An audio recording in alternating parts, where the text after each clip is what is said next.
Hi, and welcome back to Gavin's Sonex B. About 2 weeks ago, I really injured my right knee, and it was very painful, and it basically stopped me from going out in the garage and doing anything for a while. So I had to throw my attention towards something else, and something I've been putting off for an awfully long time was dealing with the instrument panel. I didn't want to do it too early on in the project because, as I found out, your ideas and priorities change during the build, and what you thought was probably a priority at the beginning turns out not to be, and you change your mind. And I've changed my mind about several things inside the cockpit, and still continuing to. So well, as you found out with the throttle, that was a sort of spur of the moment decision to change all that. So now I've made that decision, I was pretty clear to do the instrument panel, and it's something I can do up here in the warm and dry, sitting in the chair and just marking everything out, cutting some holes. So I've been busy, and I'll show you how far I have got at the moment. I'll just turn the camera around. So you have to excuse the bright blue colour. It's just the painter's tape that I have stuck all over the front of the unit so that I can actually mark it out and cut all the holes in it. If I make a mistake, I can just use a rubber to rub it out and then mark it. It's all marked with pencil, basically. So working from the left to the right, I have changed the layout a little bit from original. Still got just about everything that I was going to have. I changed my mind about the fuses and what kind of fuses I was going to use. I've changed my mind about the type of switches about 5 times, and I've got loads of switches if anybody would like some. I've got rocker switches, illuminated switches, all sorts of stuff, which I'm now not going to use. So starting on the left hand side, I haven't actually drilled the holes for it yet, but the trim control is going in the standard Sonex position on the left hand side there. That's a rotary knob. I am going to modify the rotary knob and put a little handle on it, so it can be wound a bit like a barrel organ, you know, with a little spigot sticking out of it. And then below that we have the transponder, the radio. I'm probably going to invest in a second radio head. You can have 2 on this particular Trig radio and put one on the other side, which is why I've got the template stuck over there at the moment, just to make sure there's enough space so that the passenger can set the frequencies as well as the pilot. And then we go on to the main switches. So first of all, I've got a resettable master fuse that's coming direct from the battery and is powering everything behind the instrument panel. Then we've got the master on-off switch, and that is just literally an on-off switch. It's a 20 amp rated industrial key switch. It's a big thing. Well, in fact, this is the switch gear for it that goes on the back. It's very heavy duty. Then next to that we've got a digital voltmeter. So as soon as you turn the power on, that will light up, tell us what sort of voltage we've got. And then next to that we've got the 2 ignition circuits, one for the magneto ignition circuit and one for the coil type ignition circuit. When both of those are on, the engine start button will illuminate, and then we can start the engine. And the final switch there is the turbo cooler. It'll be a center position off. Up position or down position will be auto and manual. And then above that we've got the EFIS Artificial Horizon style display, which is an MGL mini EFIS. Then we've got the flap controller, so you can program 3 positions of flaps if you want to. The top and bottom buttons also act as a manual up and down in the case of problems. This is the EMS, which looks after the engine and will have all the engine management displays on it. So I can keep an eye on what the engine's doing. That'll be gathering its data mostly from the MGL RDAC unit, which is forward of the firewall. Then in the center I have my backup system. Sitting on top of here will be a compass. That's on top of the glare shield.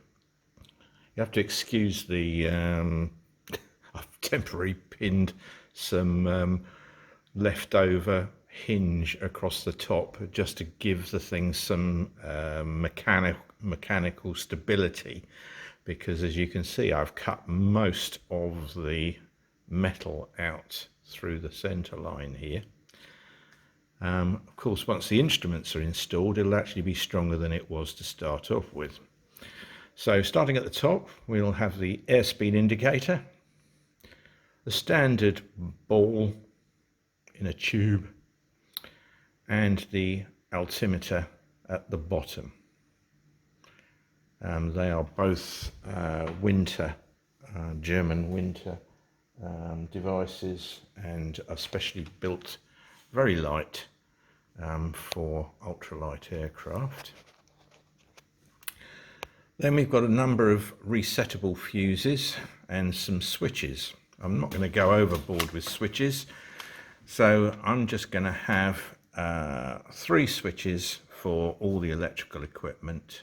Things like obviously the flaps, etc., will have a permanent supply and will be on a separate resettable fuse down here. So the 3 options are, and I don't know which order these are going to go in, but we've got the anti-collision lights, so that's going to be the LED lights on the ends of the wings basically, which will have strobes built into them, navigation lights and stern light, effectively all in one package. So at that point, my brain blew a fuse, and I didn't actually get to tell you what the other 2 switches were for. So the top one was going to be for the lights, possibly. And then the other 2 switches, one was going to be the radio and transponder, and the third one was going to be the EFIS EMS system, effectively. So lights, comms, and the avionics. And so now we can carry on with the presentation without my brain blowing a fuse. Carrying on, this I've just bought inside the flap there. It's a Samsung Galaxy Tab A9, which is an 8 and a bit inch display tablet, and I'm going to be running the Sky Demon software that I use on my mobile phone and Katie uses on her tablet when she's flying. It's full moving map, worldwide map access, system, gives you all the meteorological information, etc, etc, etc, NOTAMs, and that's going to be there. And then to the right of that, a couple of extra bits. As I say, I'm going to leave a space for a second radio head there, but I'm not going to cut it in at the moment. And then there's a panel for some USB charging points and a conventional car charger point as well, so that we can charge up all our devices. And that's basically it running across. Oh, and I haven't marked it yet, but I'm going to put the mixture control here as well, in and out. And so that's basically the layout that I've gone for. Now, I've just been out to see Katie. She's still in the hospital. And I've come back with this, which is a sealed food tub.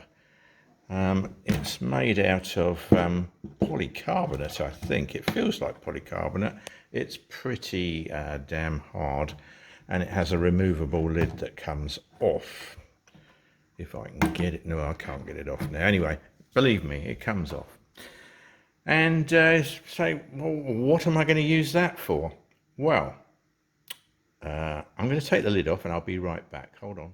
Some of you may remember that I said I was going to make the tablet hinge so that when I'm flying on my own, I can hinge it out towards me so that I can see it straight on. And behind it, I was going to put a glove box, effectively, somewhere to put a mobile phone, stuff, you know, I don't know. I can't think of anything to put in there at the moment, but I don't know, some keys or I don't know what. Anyway, storage is always an issue on small aircraft, so I'm going to have a little bit of storage space because it's pointless wasting all that space just for the tablet. So the idea is to use this food container, which has now got its lid off. It's got a nice flat edge to it, and what I propose to do is to fit two aluminium angles, one on this side and one on this side, so that I can then rivet it onto the back side of the instrument panel behind the tablet, so that basically it's sitting in behind there and will make my glove compartment. And it's going to be quite deep. I don't know how deep that is. It looks to me about 10 inches, somewhere that, about 250 mil thereabouts. I can't find anything to measure it with at the moment, but anyway, it's something of that order, and should be able to get some map in there, all sorts of things. And then I've yet to work out how I'm going to hinge this and use it as the door effectively, and further than that, how I'm going to make it hinge, come out and stop at a jaunty angle so that when I'm flying it's sitting out there like that. That's the plan anyway. Could be a complete waste of time, but as I've said before, these are experimental aircraft. There are no rules. Well, there are a few, but not when it comes to laying out your instrument panel. So we're going to make it up as we go along and see how it goes. I've been very lucky so far. I'm still on the first instrument panel and I haven't made any stupid mistakes so far. I've managed to cut all the holes. I've done it all conventionally, so I've cut the holes out by hand, and on most of them,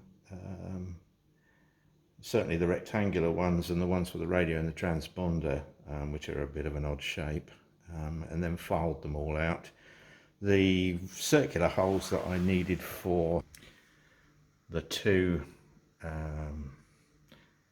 MGL units, I used a big metal hole cutter, a bit like that. If you do that, my only advice is make sure that you keep it well lubricated. And then obviously I cut these holes there with that hole cutter.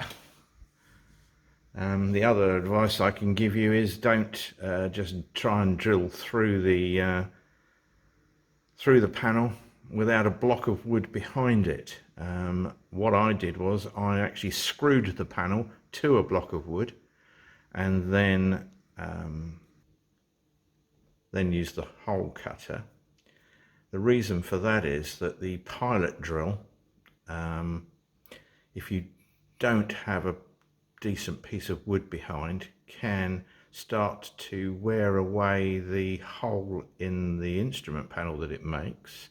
It loses its center, and then you get a hole, it cuts a hole a lot bigger than you're anticipating. Screwing it to a lump of wood and letting the pilot drill go down into the wood helps to hold the whole thing straight and central, and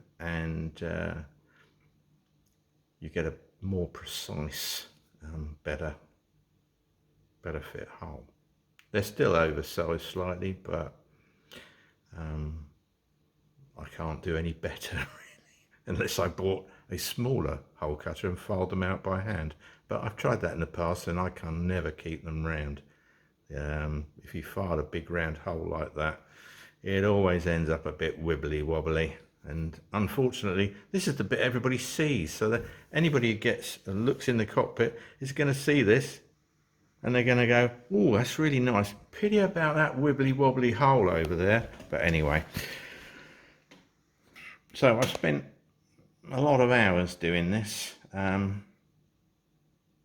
jiggling everything around to make sure that it all fitted, checking that when the panel's installed, nothing's interfering behind, and just double checking everything. There were a couple of things that I did make mistakes on marking out, but I spotted them before I actually cut the holes.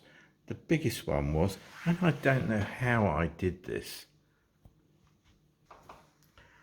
I actually marked out these two 90 degrees out. So positioning wise, they were thinner than they were and taller, and I can't honestly think why I did that. I know they're wider than they are tall, and I don't know, I must have been having a bad day or something. But anyway, so that's what I'm currently up to. I'm hoping to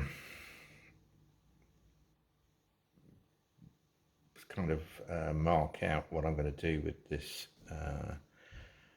cubby hole come glove box come map cupboard, I don't know what you call it, and I'm still thinking about how to hinge the tablet. I've bought, as you can probably tell, a rugged cover to go on it, and they're quite good because the tablet clips into it. So I can actually use the cover, I can fix the cover to a metal door, and the tablet will just clip into the cover, and the cover can stay on the door, and the tablet can either stay in there or come out depending on what I want to do with it. I mean, it wasn't a very expensive tablet. I did get the one that has the SIM card in it, so theoretically I can put a data only SIM card in there and I can get live weather updates and things like that on it, which would be very nice. Obviously only at a low altitude when you're close to the cellular masts, but that would be nice. That's kind of what I'm thinking at the moment. Anyway, I've bored you enough with it, and I just thought I'd let you know what I'm up to, and I am still making progress. I still need to go outside in the garage and finish off the oil pipes on the engine, put the or cut and put the new push rods into the engine, and stick the cylinder head covers on. So got to do all that. Got some electrical wiring to do for the firewall. Gonna be getting the cowlings out of the loft and having a first look at those, how much we've got to cut off that. Also got the baffling to sort out around the top of the motor. Now that I know roughly where all the pipes are going, I can start to construct that. So we'll leave it there for now, and more later.